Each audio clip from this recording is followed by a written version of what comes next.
आइए आज हम लोग स्टडी करेंगे Newton's of work and kinetic energy,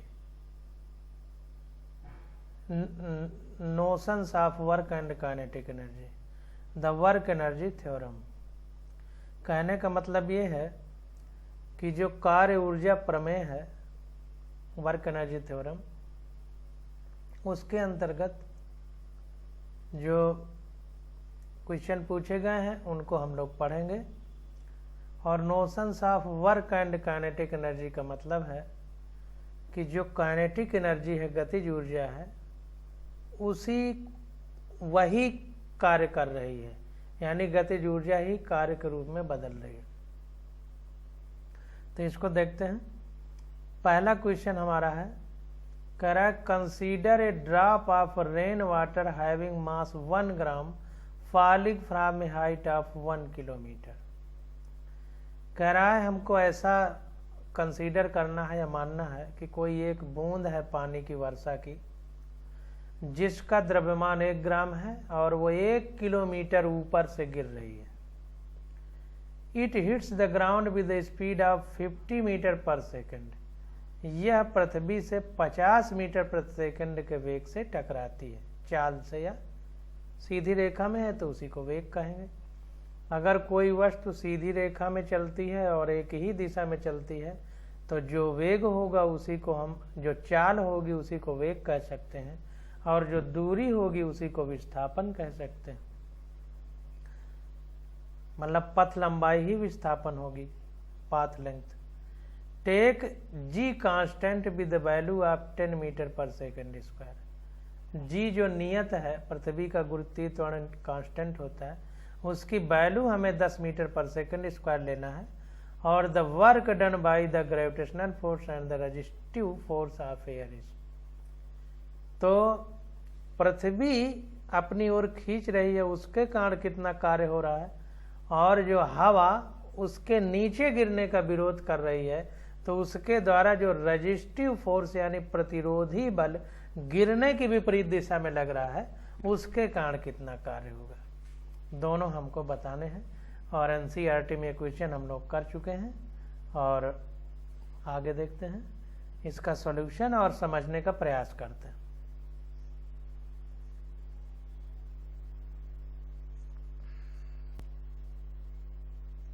तो देखिए यहाँ पर क्वेश्चन नंबर 7, बूंद का द्रव्यमान m दे दिया है 1 ग्राम। इसको किलोग्राम में बदलेंगे तो 10⁻³ किलोग्राम हो जाएगा। ऊंचाई 1 किलोमीटर दिया है, मीटर में बदलेंगे तो 1000 हो जाएगा। और वेग 50 मीटर पर सेकंड दिया है, गुरुत्वीय त्वरण 10 मीटर पर सेकंड स्क्वायर दे दिया है। तो यहाँ पर देखिए, अब समझने की बात है कि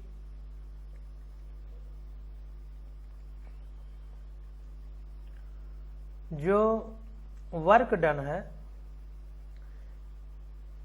तो इसको पहले ध्यान से समझिए।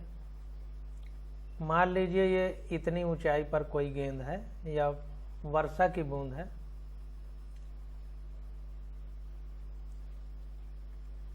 ये h ऊंचाई है और कितनी है, 1000 मीटर है। यहां से कोई वस्तु गिर रही है, वर्षा की बूंद नीचे को गिर रही है और उसका भार mg है, mg से गिर रही है। तो जाहिर सी बात है कि इसकी स्थितिज ऊर्जा U = mgh होगी, पोटेंशियल एनर्जी यहाँ पर। अब यही जो पोटेंशियल एनर्जी है, इसी एनर्जी से ही कार्य होगा। तो बस इसी एनर्जी को हमको ध्यान देना है कि जो ये स्थितिज ऊर्जा है यही कार्य में बदलेगी। अब कैसे, कितना बदलेगी, इसको समझने का प्रयास करें।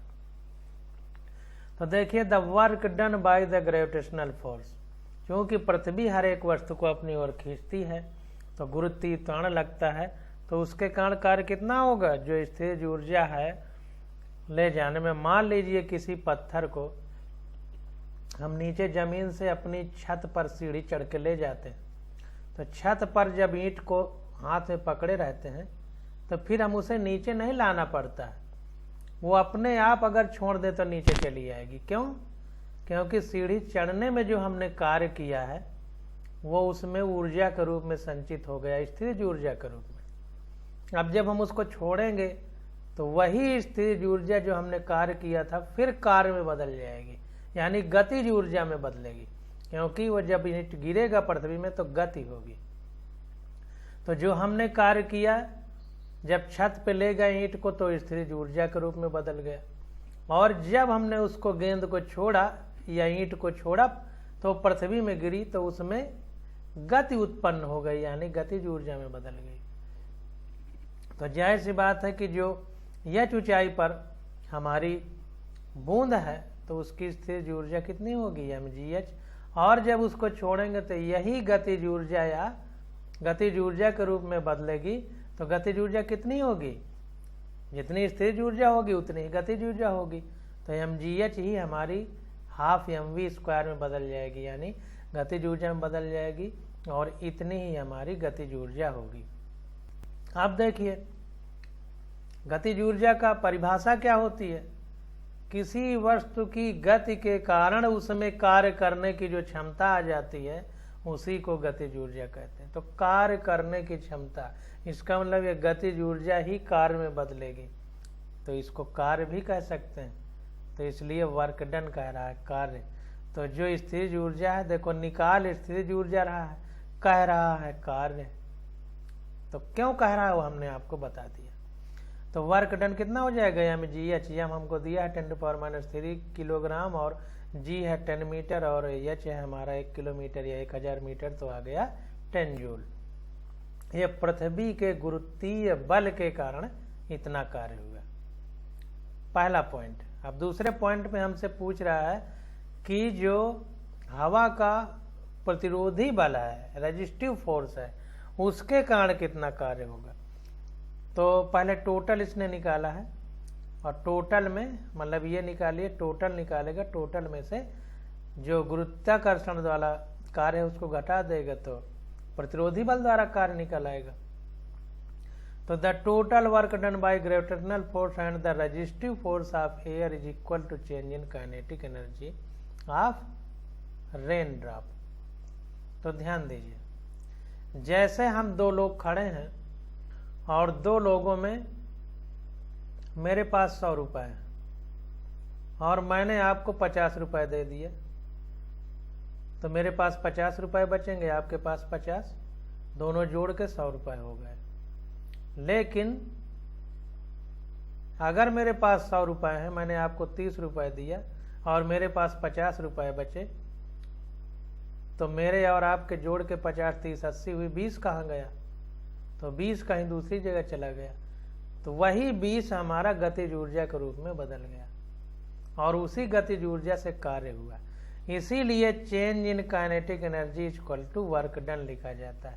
Delta K equal to half work done. यानी कहने का मतलब ये है कि पिंड की हम प्रारंभिक ऊर्जा निकाल लें, अंतिम ऊर्जा निकाल लें, जितनी कमी आ गई तो वो कमी क्या हुई, ऊर्जा में जो कमी आई इसका मतलब वो कार्य के रूप में बदल गई, क्योंकि ऊर्जा संरक्षण के नियम से ऊर्जा कभी नष्ट नहीं होती, बदली जा सकती है एक रूप से दूसरे रूप में। तो जो ऊर्जा में कमी आई वही कार्य में बदल गई। और जब हम ऊपर से गेंद को छोड़ रहे हैं या बूंद को नीचे गिरा रहे हैं तो गतिज ऊर्जा उत्पन्न हो जा रही है, स्थिर ऊर्जा। तो इसी गतिज ऊर्जा में जो चेंज आएगा वही हमारा वर्क डन के बराबर होगा। तो इसलिए देखिए WG मतलब गुरुत्वीय बल द्वारा किया गया कार्य, पृथ्वी जिससे खींचती है, प्लस WR मतलब प्रतिरोधी बल, जो हवा है जो नीचे आने का विरोध कर रही है गेंद का, उसके द्वारा किया गया कार्य WR equal to change in kinetic energy. Change in kinetic energy इसको लिखना चाहिए डेल्टा के, यानी KF माइनस KI। हमने आपसे बताया था कि अंतिम में से प्रारंभिक घटाते हैं या ज्यादा में से कम, तो जाहिर सी बात है गतिज ऊर्जा नीचे आने पे ही ज्यादा होगी। तो ये आ गया KF माइनस KI, यानी अंतिम फाइनल गतिज ऊर्जा, final kinetic energy minus initial. तो इनिशियल में तो जब यह ऊंचाई पर बूंद थी तो स्थिर थी, तो उस समय तो V0 होगा, तो हाफ mv² भी 0 होगा, यानी गतिज ऊर्जा 0 होगी, तो प्रारंभिक में 0 लिख दिया, और अंतिम में मान लीजिए वो v वेग प्राप्त करती है तो हाफ mv² हो गया। तो अब गुरुत्व बल द्वारा किया गया कार्य 10 जूल है, plus WR equal to half, m हमारा 10⁻³ ग्राम है, किलोग्राम है, और वेग हमारा 50 मीटर पर सेकेंड है, स्क्वायर है तो 2 बार कर दिया, और इसको इधर लेके चले गए तो ये घट जाएगा, तो ये आ गया WR इक्वल टू -8.75 जूल। आप ध्यान दीजिए, मान लीजिए कोई ये चीज है नीचे को गिर रही है, तो नीचे को अगर हमने किसी चीज को पॉजिटिव लिया है तो ऊपर की ओर हमें उस चीज को निगेटिव लेना पड़ेगा।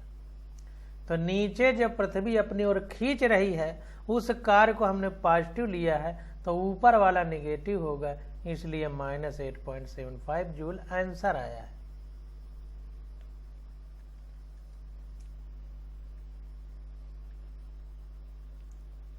अब क्वेश्चन नंबर 8 आ जाता है, इसको देखते हैं। तो क्वेश्चन नंबर 8 में कह रहा है ए particle of mass 10 gram moves along a circle of radius 6.4 centimetre with a constant tangential acceleration. कह रहा है कि कोई एक कण है जिसका द्रव्यमान 10 ग्राम है और एक वृत्ताकार पथ में घूम रहा है। सर्किल का मतलब वृत्ताकार पथ में घूम रहा है और उसकी त्रिज्या कितनी है 6.4 centimetre with a constant tangential acceleration, एक स्पर्श रेखीय त्वरण से घूम रहा है। ध्यान दीजिए, मान लीजिए वृत्त है, ये इसकी त्रिज्या है,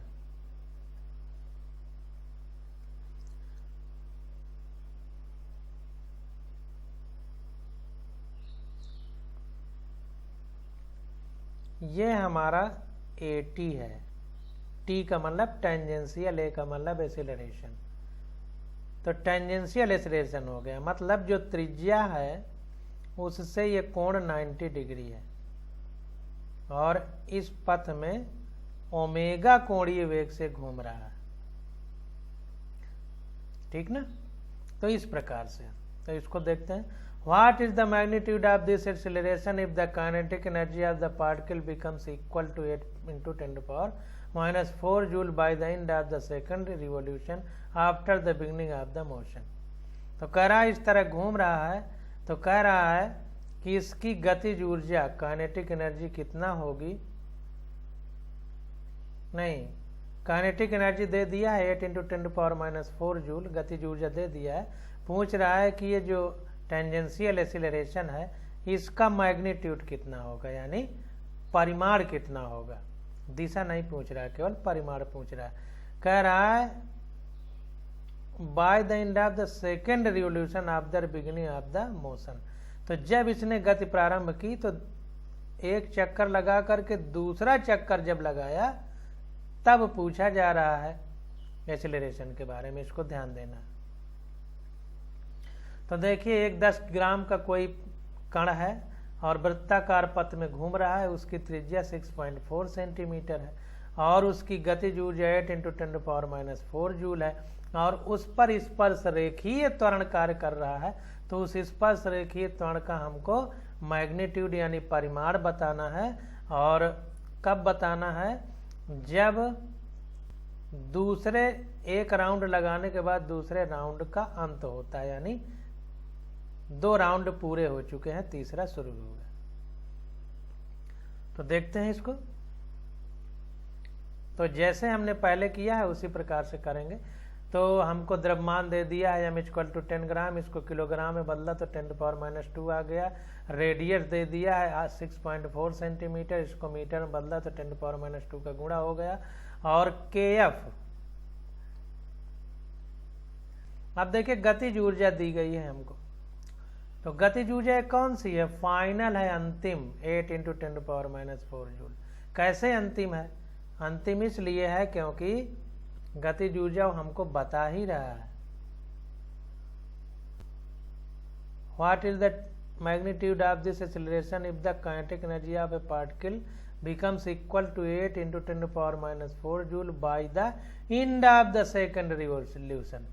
दूसरे चक्कर का जब अंत होता है तब ये गतिज ऊर्जा है, ध्यान दीजिए,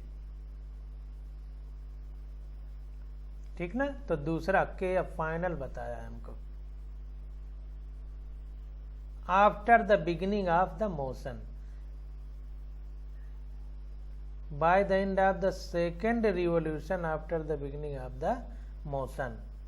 तो देखिए हमको अंतिम गतिज ऊर्जा दी गई है, तो जाहिर सी बात है कि जब ये पिंड घूमना शुरू नहीं किया होगा तो प्रारंभ में इसका वेग 0 रहा होगा, तो 12mv² अगर निकालेंगे तो प्रारंभिक गतिज ऊर्जा 0 आएगी, इसलिए Ki = 0 लिखा है, यानी इनिशियल काइनेटिक एनर्जी 0 हो गई। और हमको AT बताना है, टेंजेंशियल एक्सीलरेशन। तो देखते हैं, तो यूजिंग वर्क एनर्जी थ्योरम, वही कार्य ऊर्जा प्रमेय लगाएंगे, तो work done by all the forces equal to change in kinetic energy. तो जितने भी फोर्स लग रहे हैं सब के द्वारा जो एनर्जी होगी, वर्क जितने फोर्स लग रहे हैं उनके द्वारा जो वर्क होगा वो चेंज इन काइनेटिक एनर्जी के बराबर होगा, जैसा हमने NCERT में पढ़ा है। आप देखिए कोई भी वस्तु जब वृत्ताकार पथ में घूमती है तो उसमें अभिकेंद्र बल काम करता है, और बल बराबर द्रव्यमान गुणित त्वरण होता है, तो जाहिर सी बात है कि अभिकेंद्र त्वरण काम करता है, ये कह सकते हैं सेंट्रीपेटल एक्सीलरेशन। लेकिन इसमें यह भी बता रहा है कि एक टेंजेंशियल एक्सीलरेशन भी काम कर रहा है, स्पर्श रेखीय त्वरण जिसको हिंदी में बोलेंगे। तो दो प्रकार के त्वरण काम कर रहे हैं, तो जाहिर सी बात है दो प्रकार के बल लग रहे हैं, कार्य बराबर बल गुणे विस्थापन। जब दो प्रकार के बल लग रहे हैं तो दो प्रकार के कार्य भी होंगे, तो एक टेंजेंशियल फोर्स यानी स्पर्श रेखीय बल द्वारा किया गया कार्य, और एक सेंट्रीपिटल फोर्स यानी अभिकेंद्र बल द्वारा किया गया कार्य। तो दो प्रकार के कार्य होंगे, इनके कारण चेंज इन काइनेटिक एनर्जी होगी, यानी Kf माइनस Ki। तो अब देखिए, तो देखिए इस बात को बहुत अच्छे से समझिए, नहीं तो आप लोग गलती करेंगे।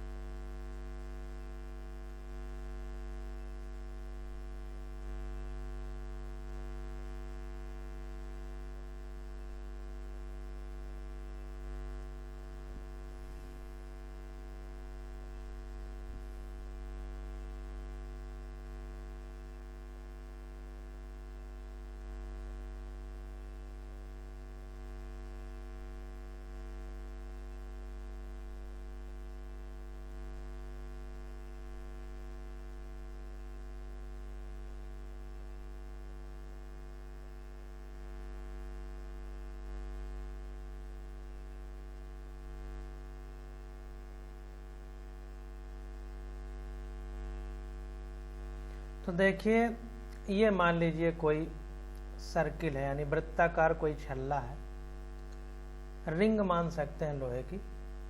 तो ये इस प्रकार से ये धरती का सतह है, इसमें चल रहा है। तो देखिए जो अभिकेंद्र बल लग रहा है सेंट्रीपिटल फोर्स, ये इसको केवल वृत्ताकार पथ में घुमाएगा, लेकिन ये जो AT है स्पर्श रेखीय त्वरण, ये इसको आगे ले जाएगा, आगे ले जाएगा। तो ये जो अपने ही स्थान पर वृत्ताकार पथ में घुमाएगा, तो जाहिर सी बात है कि जब एक चक्कर लगाएगा, मान लीजिए यहाँ से चक्कर शुरू किया, तो एक चक्कर जब पूरा हो जाएगा तो विस्थापन कितना हो गया, डिस्प्लेसमेंट 0 हो गया। फिर दूसरा चक्कर पूरा करेगा, फिर यहीं आ जाएगा, तो जहाँ था वहीं आ गया, तो डिस्प्लेसमेंट फिर 0 हो जाएगा। तो ये अभिकेंद्र बल के अभिकेंद्र त्वरण के कारण या F = ma होता है, तो अभिकेंद्र बल के कारण जो कार्य होगा वो 0 हो जाएगा। तो इसके कारण हमारा जो 0 है कार्य है वो 0 हो जाएगा। अब बचा हमारा ये AT। तो देखिए इस वृत्ताकार पथ की परिधि क्या होती है, 2πr होती है। अब मान लीजिए ये पॉइंट यहाँ पर हम मान लें और इसको चलाना शुरू करें, तो ये चलता चला जाएगा, ऐसे चलता चला जाएगा, फिर यहाँ आएगा और ये आगे भी बढ़ेगा। तो ये स्पर्श रेखा में मान लीजिए यहाँ तक आ गया, जब ये पॉइंट घूम करके फिर यहीं आया, तो जब आगे चला तो यहाँ तक आ गया। तो एक चक्कर जो यहाँ तक चला अगर ये नापा जाए तो कितना होगा, 2πr ही होगा। अरे भाई ये पॉइंट जब चला तो ऐसे चलते चलते यहाँ तक आ गया तो 2πr ही तो चला। इस लंबाई को नापा जाए तो जितनी आएगी 2πr ही आएगी, क्योंकि यही तो ऐसे लुढ़कते लुढ़कते आगे आ रहा है। तो जब ये पॉइंट यहीं पर फिर आएगा तो 2πr चलेगा। और 2 चक्कर लगवाए जा रहे हैं तो फिर 2πr चलेगा। एक चक्कर जब और लगाएंगे तो फिर 2πr चलेगा। तो कुल सरल रेखा में कितना चला, 4πr। तो ये 4πr ही हमारा सरल रेखीय डिस्प्लेसमेंट हो जाएगा। डिस्प्लेसमेंट हो जाएगा कितना, 4πr। तो देखिए ये तो 0 हो गया। जब ये 0 हो गया तो केवल बचा हमारा ये, तो कार्य बराबर बल गुणे विस्थापन होता है। तो ये W टेंजेंशियल में हमारा F = m/at होगा बल, और W = m/at × s होगा डिस्प्लेसमेंट। तो ये हो जाएगा m/at इंटू डिस्प्लेसमेंट कितना हुआ, 4πr। तो 4πr हो जाएगा। तो अगर हम ये 80 निकालेंगे, 80 सिर्फ निकालें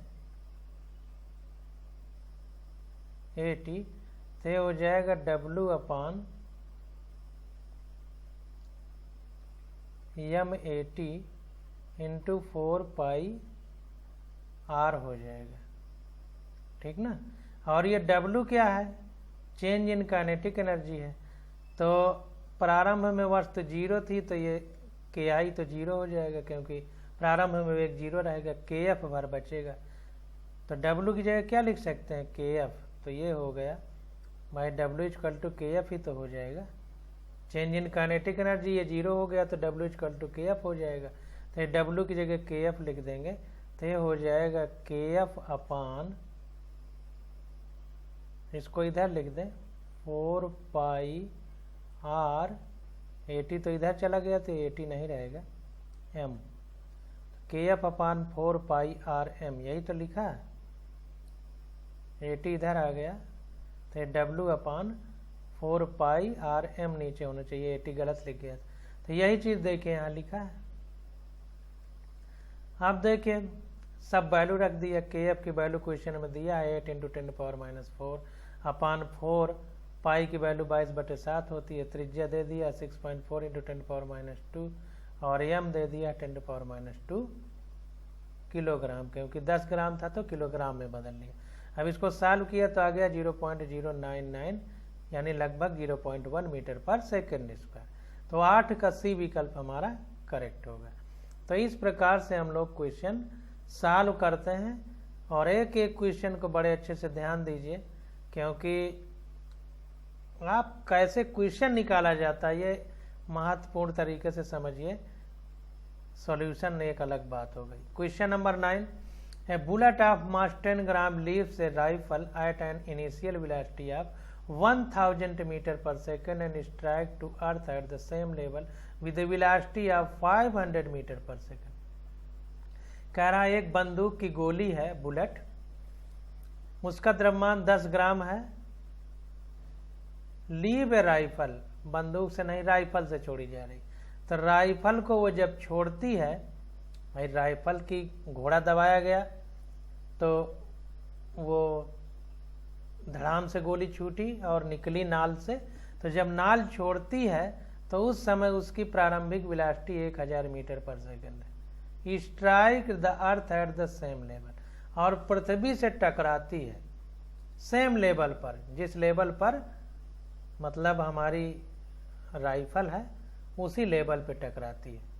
जिस लेवल पे राइफल रख करके हम मान लीजिए कोई दीवार है तो उससे दीवार से सेम लेवल पे टकराती है, और टकराते समय उसकी वेलोसिटी कितनी है, 500 मीटर/सेकंड। तो कह रहा है the work done in joule for overcoming the resistance of air will be. तो हवा जो है, हवा के घर्षण के कारण विरोधी बल लगेगा, तो विरोधी बल के कारण भी कार्य होगा, जो गति का विरोध करेगा गोली चलने के। तो कह रहा है उस रेजिस्टेंस बल द्वारा कितना कार्य करना पड़ेगा, कितना कार्य होगा। तो देखिए 1000 मीटर पर सेकंड प्रारंभिक वेग है, अंतिम 500 मीटर पर सेकंड है। तो प्रारंभिक गतिज ऊर्जा निकाल लें, अंतिम गतिज ऊर्जा निकाल लें। तो प्रारंभिक में अंतिम या ज्यादा में कम घटा देंगे, तो जो भी बचेगा, जो कमी आ गई, इसका मतलब वो कमी कार्य में बदल गई। तो इसको देखते हैं। तो देखिए work done equal to change in kinetic energy of the body. तो W equal to change in kinetic energy यानी KF अब माइनस KI, प्रारंभिक KF माइनस KI मतलब अंतिम गतिज ऊर्जा माइनस प्रारंभिक गतिज ऊर्जा। और यहाँ पर देखिए इसने प्रारंभिक लिखा क्योंकि ये ज्यादा है, तो ज्यादा में कम घटाया जा रहा है। तो ये देखिए आ गया हमारा हाफ इंटू 0.01 और V हमारा 1000 मीटर स्क्वायर था, तो 1000 मीटर पर सेकंड था, तो 1000 का स्क्वायर हो गया क्योंकि V स्क्वायर होता है, माइनस 500 का स्क्वायर हो गया। क्यों? क्योंकि m कॉमन ले लिया है, हाफ m कॉमन ले लिया, तो ये आ गया 3750 जूल। अब देखिए अगर हम फाइनल माइनस इनिशियल करते KF माइनस KI तो निगेटिव आता। हकीकत में अंतिम माइनस प्रारंभिक ही करना चाहिए, नहीं तो अगर माइनस और प्लस में आंसर दे देगा तो आप कंफ्यूज हो जाएंगे। तो कुल मिला करके जिधर गति कर रही है गोली, उसके विरोध में हवा का बल लग रहा है, उसके चलने का विरोध कर रहा है। तो ये जो कार्य आया ये कितना आना चाहिए, निगेटिव में होना चाहिए, जैसा अभी हमने ऊपर आंसर दिया। तो चूंकि क्वेश्चन में निगेटिव में कोई आंसर नहीं है तो आप ये आंसर कर सकते हैं, लेकिन अगर निगेटिव दिया होता तो KF माइनस KI ही करते, अंतिम माइनस प्रारंभिक। तो जाहिर सी बात है कि निगेटिव में हमारा आंसर अपने आप आ जाता। तो चाहे ऐसा सोच लीजिए, चाहे ये सोचिए कि गति के विरोध में बल लग रहा है, तो हमें निगेटिव आंसर में लिखना है, जैसे आप समझें। अब 10वां क्वेश्चन देखते हैं। तो 10वें क्वेश्चन में देखिए कह रहा है कि ये particle move from a point -2i cap plus 5j cap to 4j cap plus 3k cap when a force of 4i cap plus 3j cap newton is applied, how much work has been done by the force. तो कह रहा है कोई एक कण है वो गति कर रहा है, और गति किन बिंदुओं पे कर रहा है, -2i cap plus 5j cap से 4j cap plus 3k cap तक ये गति कर रहा है। और उस पे बल कितना लग रहा है, जिस बल के कारण गति कर रहा है 4i cap plus 3j cap Newton बल लग रहा है। तो कह रहा है कि इस बल द्वारा किए गए कार्य की गणना कीजिए, किए गए कार्य को बताइए कि कितना कार्य होगा। तो देखिए यहाँ पर i कैप और j कैप है। i कैप कहाँ लगाते हैं, x एक्सिस में, j कैप कहाँ लगाते हैं, y एक्सिस में, j कैप कहाँ लगाते हैं, y एक्सिस में, k कैप कहाँ लगाते हैं, z एक्सिस में। तो पहले हम विस्थापन निकाल लें, बल हमको दिया है, कार्य बराबर बल गुणे विस्थापन, वर्क निकल आएगा। समझ समझ के सारे काम करिए, बहुत आसान रहेगा।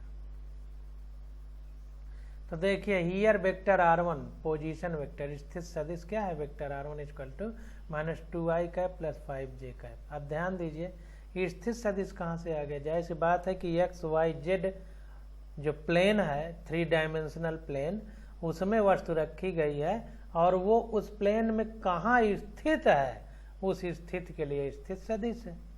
तो vector r1 equal to -2i cap plus 5j cap metre.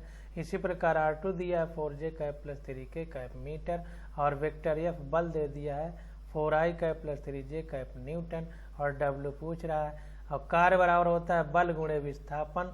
तो विस्थापन हमने बताया अंतिम माइनस प्रारंभिक, या ज्यादा माइनस कम, तो ये अंतिम में प्रारंभिक घटा दिया r2 माइनस r1। तो ये हो गया w इक्वल टू f हमको दिया है 4i cap plus 3j cap into, अब ये दे के बात आ गई r2 में r1 को घटाना, तो r2 कितना है 4j कैप, इसमें 5j कैप है। तो जाहिर सी बात है एक ही प्रकार की राशियां एक दूसरे से घटती या जुड़ती हैं। तो j से घटेगा जुड़ेगा, k से घटेगा जुड़ेगा, i से घटेगा जुड़ेगा। तो -5j से 4j कैप जुड़ेगा तो माइनस वाला ज़्यादा है तो -1 आ जाएगा, तो -1j कैप, 1 को नहीं लिखा। अब देखिए i बचा तो 4i कैप और 2i कैप है तो 4 to 6 हो गया। तो यहाँ पर देखिए नहीं, इसको घटाना है, हमको घटाना है, तो 4i कैप और 2i कैप है तो घटेगा कितना होगा 2i कैप, क्योंकि घटाना है। दूसरे में पहला घटाना है।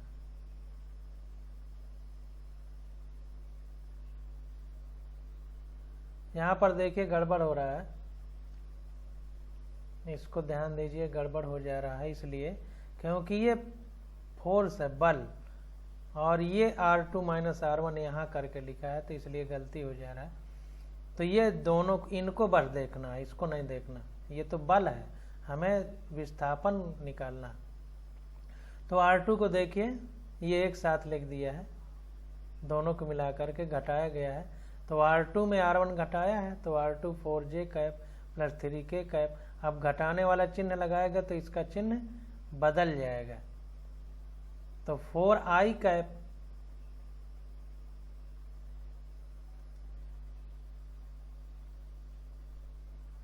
यहाँ पर देखिए, हाँ ये f है, ये है i, इसलिए गड़बड़ हो रहा है। तो 4j cap plus 3k cap. अब देखिए घटाया है तो पूरे में चिन्ह बदल जाएगा, तो ये माइनस है तो प्लस हो जाएगा, ये प्लस है तो माइनस हो जाएगा जब ये चिन्ह अंदर मल्टीप्लाई होगा। तो ये माइनस में है तो प्लस हो गया 2i कैप, ये प्लस में है तो माइनस हो गया -5j कैप। अब देखिए ये -5j में +3j कटेगा तो -2j आएगा। फिर ये बल है, घटाना गलत हो रहा है। -5j कैप में ये 4j कैप घटेगा तो ये -j कैप बचा, और 2i में 2i है ही नहीं तो 2i वैसे रहेगा, और 3k है, 3k भी नहीं है तो वैसे रहेगा +3k। अब इसका इसमें मल्टीप्लिकेशन होगा, अभी घटाया मल्टीप्लिकेशन होगा। तो अब देखिए i का i के साथ दोनों x अक्ष में है तो जाहिर सी बात है एंगल थीटा 0 होगा, और cos 0 का मान 1 होता है तो i का गुणा 1 होगा, तो 4 दूनी 8 गुणे 1 तो 8 ही आएगा प्लस। अब j का गुणा होगा तो 3 दूनी 3 और ये -1, तो 3 में -1 का गुणा होगा तो -3 आ जाएगा, और j में 1 होता है तो 1 का गुणा करेंगे तो 1 ही आएगा। अब देखिए i j से k जो है हमारा वो 90 डिग्री पर रहेगा, i j से वो 90, x y z सारी एक्सिस 90 डिग्री पे होते हैं, तो चूंकि cos 90 का मान 0 होता है तो ये पूरा 0 हो जाएगा, इसलिए यहाँ पर k में कुछ भी नहीं लिखा गया। तो ये आ गया हमारा आंसर, 5 में -3 घटेगा तो 5 जूल, तो 10 का C आंसर हमारा करेक्ट हो जाएगा। तो इस प्रकार से हम लोग क्वेश्चन सॉल्व करते हैं। थोड़ा समय जरूर लग रहा है लेकिन एक एक क्वेश्चन बहुत अच्छे से निकल रहे हैं और समझ में भी आप लोगों को आ रहा होगा। अब क्वेश्चन नंबर देखिए 11 देखते हैं। कह रहा है uniform force of 3i cap plus j cap Newton act on A particle of mass 2 kg। कह रहा है एक समान बल लग रहा है 2 किलोग्राम द्रव्यमान के किसी पिंड पर, और उस बल का परिमाण कितना है, वो बल कितना है, परिमाण नहीं, बल कितना है 3i cap plus j cap. Hence the particle is displayed from position 2i cap plus k cap meter to position 4i cap plus 3j cap minus k cap meter। ये बल लगने के कारण ये 2 किलोग्राम का पिंड इस स्थिति से इस स्थिति में पहुंच जाता है, इस पोजीशन से इस पोजीशन में। तो कह रहा है the work done by the force on the particle, तो इस बल द्वारा इस पिंड पर किया गया कार्य कितना होगा। तो बल तो हमको दे दिया है, इन दोनों से केवल हमको विस्थापन निकाल लेना है, डिस्प्लेसमेंट, तो हमारा आंसर निकल आएगा। तो इसको देखते हैं। Force vector F equal to 3i cap plus j cap newton. Initial position vector R1 equal to 2i cap plus k cap. Final position vector r2 बराबर 4i cap plus 3j cap minus k cap metre. Displacement अंतिम minus प्रारंभिक, तो vector r equal to vector r2 minus vector r1। तो vector r equal to हो जाएगा, जाहिर सी बात है कि कितना विस्थापन हुआ है, तो अंतिम में अगर प्रारंभिक घटा दिया जाए तो मिनिमम जो डिस्प्लेसमेंट डिस्टेंस है वो निकल आएगी, और मिनिमम ही हमारा डिस्प्लेसमेंट होता है। तो ये देखिए वेक्टर r इक्वल टू आगे r2 कितना है, ये है, इसको लिख दिया। r1 कितना है, ये है, इसको लिख दिया। अब समान वाले घटेंगे, i वाला i से घटेगा, k वाला k से, j वाला j से। तो 4i में 2i चले गए, 2i कैप, j है नहीं तो इधर 0 मान लेंगे, तो 3j में 0 जाएगा तो 3j ही बचेगा माइनस। या माइनस के में अब देखिए माइनस का अंदर गुणा होगा, गलती मत करिएगा, तो ये भी माइनस है, ये भी माइनस, तो माइनस 2k कैप हो जाएगा। ये इतना डिस्प्लेसमेंट हो गया। अब W equal to work done, W बराबर का बल गुणे विस्थापन, तो vector F into vector R, और फोर्स कितना है, इतना, तो 3i cap plus j cap dot 2i cap plus 3j cap minus 2k cap. अभी घटाया था, अब गुणा करना है, तो जब गुणा करेंगे तो i x एक्सिस में है, तो cos थीटा 0 होगा, cos 0 का मान 1 होता है, तो i का गुणा 1, j का गुणा 1, k का गुणा 1, तो i तो 3 दूनी 6, i का 1 हो जाएगा, प्लस j 3 इंटू 1 3, j का 1 हो जाएगा। k है नहीं तो i j के साथ k कितना एंगल बनाएगा, 90 डिग्री, क्योंकि i j k सब एक दूसरे से 90 डिग्री पे हैं, तो cos 90 का मान 0 होगा, तो k वाला पूरा 0 हो जाएगा। इसको रखेंगे ही नहीं, तो 6 प्लस 3 बराबर 9 जूल, यही हमारा आंसर हो जाएगा। अब 12 नंबर क्वेश्चन देखते हैं। कह रहा है body moves a distance of 10 metre along a straight line under the action of a 5 Newton force. कह रहा है कोई एक वस्तु है, वो 10 मीटर विस्थापित हो जाती है सीधी रेखा में, स्ट्रेट लाइन, और विस्थापित कब होती है, जब उस पर 5 न्यूटन का बल लगा दिया जाता है। If the work done is 25 joule, अगर इस बल के कारण जो विस्थापन हुआ है उसके कारण जो कार्य किया जा रहा है वो 25 जूल है, तो कह रहा the angle between the force and displacement of motion of the particle या बॉडी। तो कह रहा है कि बल और जो विस्थापन है उसके बीच का कोण क्या है, ये हमसे पूछ रहा है, एंगल। तो हमने फार्मूला पढ़ा है, कार्य बराबर बल गुणे विस्थापन, W equal to force into displacement. तो हमने आपको बताया है कि हमने कुछ थोड़ा सा गलत पढ़ा है। कार्य बराबर बल गुणे विस्थापन नहीं, कार्य बराबर बल गुणे बल की दिशा में विस्थापन, बल की दिशा में। तो आप जब बल की दिशा निकालेंगे तो एंगल अपने आप निकलेगा। तो W इक्वल टू इसीलिए Fs cos थीटा लिखा जाता है कि बल की दिशा से अगर कहीं और विस्थापन है तो वो एंगल निकला है, निकालना हमें बल की दिशा में ही विस्थापन है, तो ध्यान दीजिए।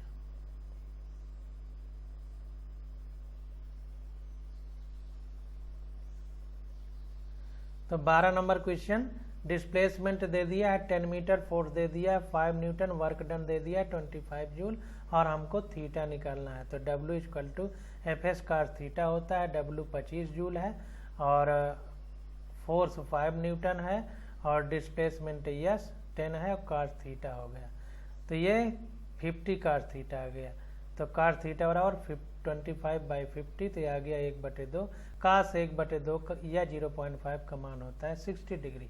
तो एंगल कितना आ गया, 60 डिग्री। तो 12 का ये आंसर सही हो गया। अब 13 नंबर क्वेश्चन देखते हैं।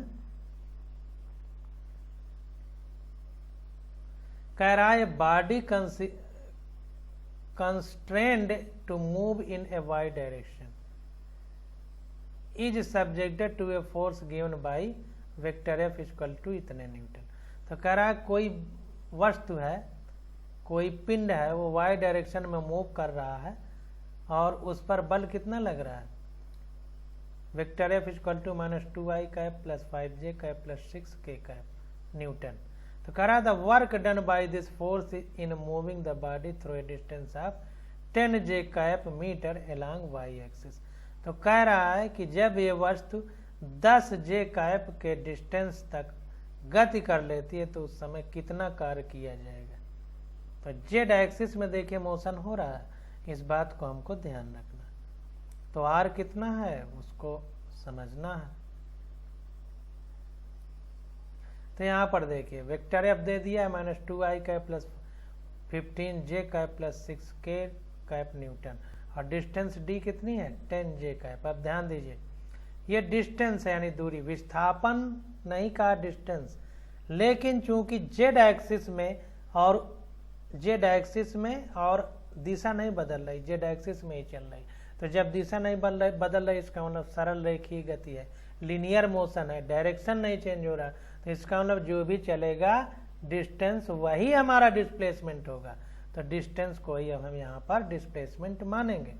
तो work done equal to W, work done W equal to vector F dot vector D. तो ये हो गया वेक्टर एफ कितना है, इतना है, और डी कितना है, इतना है, 10 जे कैप। अब गुणा करेंगे तो देखिए ये सब में आई और के जे से 90 डिग्री पे होते हैं, तो इनके कारण आई के कारण जे के कारण cos 90 का मान 0 होता है। तो बल 0 कार्य 0 हो जाएगा, केवल इस जे वाले के कारण होगा। क्यों? क्योंकि विस्थापन केवल जे की तरफ है, या तो इस तरह समझ लीजिए कि विस्थापन केवल जे की तरफ है, न आई की तरफ विस्थापन है न के की तरफ विस्थापन यानी डिस्प्लेसमेंट है।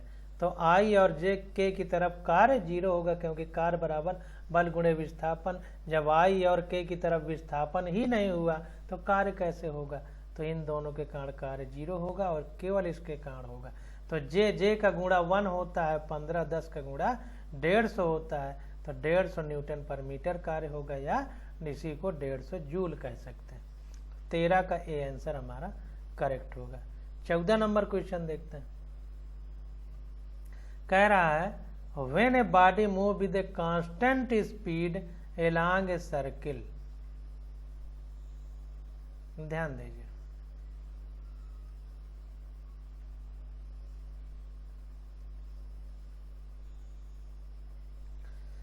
ये सर्किल है, वृत्ताकार पथ है, इस पर कोई बॉडी मूव कर रही है और वो भी कांस्टेंट स्पीड से, यूनिफॉर्म स्पीड से नहीं, कांस्टेंट स्पीड से। ध्यान दीजिए, फिर अब यही समझना है, अगर ये गणित समझ में आ गई। 10 मीटर पर सेकंड, अब पहला सेकंड हो जाए या दूसरा सेकंड हो जाए या तीसरा सेकंड हो जाए, बॉडी का स्पीड 10 मीटर पर सेकंड ही हो तो इसे कहेंगे कि कांस्टेंट स्पीड से मोशन हो रहा है, एक नियत गति से। नियत शब्द हिंदी में बोलते हैं, नियत गति से, ठीक ना। अगर इसी जगह लिख देता यूनिफॉर्म स्पीड, यूनिफॉर्म शब्द लगा देता तो मामला बदल जाता। यूनिफॉर्म का मतलब हिंदी में होता है एक समान गति से, स्पीड मतलब एक समान चाल से, स्पीड का मतलब चाल। तो ध्यान दीजिए एक समान चाल जब हो जाएगी तो इसका मतलब होगा पहले सेकंड में 10 मीटर पर सेकंड, अगर मान लें तो दूसरे सेकंड में 20, तीसरे में 30, चौथे में 40, पांचवें में 50। ये एक समान गति से चल रही है। क्यों? क्योंकि पहले सेकंड में पहला सेकंड है, ये दूसरा है, ये तीसरा है, ये चौथा है, ये पांचवा है सेकंड, ठीक ना। तो पहले से दूसरे सेकंड में अंतर कितना है 10 का, दूसरे से तीसरे में कितना अंतर है सेकंड में 30 माइनस 10, 10 का। तीसरे से चौथे में 4, चौथे से तीसरे सेकंड में अंतर कितना है 10 का। चौथे से पांचवें में अंतर कितना है 10 का। तो सब में अंतर 10-10 का है। तो इसका मतलब है कि ये एक समान वेग से चल रही है। अगर प्रति सेकंड वेग में अंतर समान हो तो कहेंगे एक समान गति से चल रही है, और अगर प्रति सेकंड वेग वही रहे या चाल वही रहे तो कहेंगे नियत चाल या नियत वेग से चल रही है। ठीक, आप देखें यहाँ पर ध्यान दीजिए, ये चाल में परिवर्तन हो रहा है 10 का, यहाँ पर भी 10 का, यहाँ पर भी 10 का, यहाँ पर भी 10 का, यानी एक समान परिवर्तन हो रहा है। तो कहेंगे एक समान चाल से गति कर रही है। अगर सरल रेखा में है तो यही चाल वेग हो जाएगा, तो कहेंगे एक समान वेग से गति चेक कर रही है। अब देखिए 10 10 10 10, ये तो बार बार 10 10 नियत है ना, नियत है, नियत, या अंग्रेजी में कहें तो कहेंगे कांस्टेंट है, ठीक ना। तो अब वेग परिवर्तन हो रहा है, पहले सेकंड में देखिए, पहले से दूसरे में 10 का परिवर्तन हो रहा है, पहले 10 है फिर 20, तो परिवर्तन कितने का हुआ, 20 - 10 यानी 10 का। और वेग परिवर्तन की दर ही त्वरण है, एसिलरेशन, तो इसका मतलब ये क्या है, 10 एसिलरेशन है, और हर सेकंड में 10 10 है, इसका मतलब एसिलरेशन क्या है, नियत। तो ये कांस्टेंट क्या है, कांस्टेंट एसिलरेशन। तो हम इसको ये कह सकते हैं कि वस्तु यूनिफॉर्म वेलोसिटी या कांस्टेंट एसिलरेशन से मोशन कर रही है। चाहे हम यूनिफॉर्म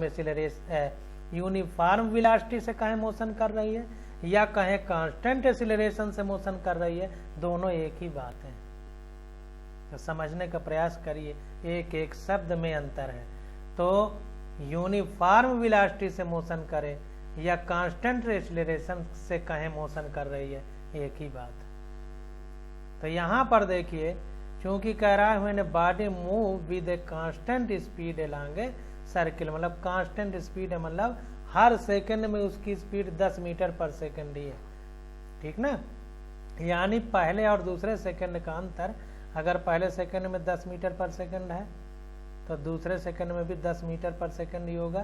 तो अगर इनका अंतर निकालें तो 0 आ जाएगा। तो जब अंतर 0 आ जाएगा समय अवधि का, तो कहेंगे कांस्टेंट चाल से चल रही। तो जाहिर सी बात है कि जब कांस्टेंट स्पीड से चल रही है तो यहाँ पर वेग में परिवर्तन नहीं हो रहा। जब वेग में या चाल में परिवर्तन नहीं होगा तो त्वरण नहीं होगा, त्वरण 0 होगा। और कार्य बराबर बल बराबर द्रव्यमान गुणे त्वरण होता है। तो जब त्वरण 0 तो बल 0, और कार्य बराबर होता है बल गुणे विस्थापन। तो जब बल 0 तो कार्य 0, ठीक। अब 14 का पहला, no work is done on it, ठीक ना, कोई कार्य नहीं होगा। तो 14 का ये ऑप्शन हमारा करेक्ट हो जाएगा। देख लेते हैं आंसर।